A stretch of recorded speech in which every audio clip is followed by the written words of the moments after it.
નમસ્કાર, હું છું કેતલ અને આપ જોઈ રહ્યા છો CB24. ક્ષત્રિયોના ભારે વિરોધ બાદ પણ રૂપાલાનો ડંકો વાગ્યો છે. રાજકોટથી પુરુષોત્તમ રૂપાલા જીતી ગયા છે. રાજકોટ લોકસભા બેઠક પર ભાજપના પુરુષોત્તમ રૂપાલાની જીત, જૂનાગઢથી ભાજપના રાજેશ ચુડાસમાની જીત.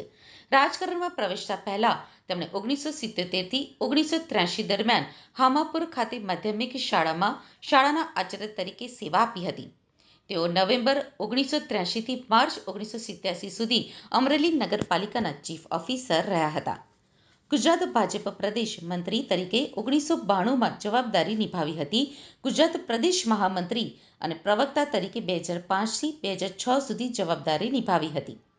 ગુજરાત પ્રદેશ પ્રમુખ તરીકે 2006થી 2010 સુધી જવાબદારી નિભાવી હતી. રાષ્ટ્રીય ઉપપ્રમુખ તરીકે 2010થી 2016 સુધી તેમણે જવાબદારી નિભાવી હતી અને રાષ્ટ્રીય પ્રભારી તરીકે આંધ્રપ્રદેશની જવાબદારી નિભાવી છે.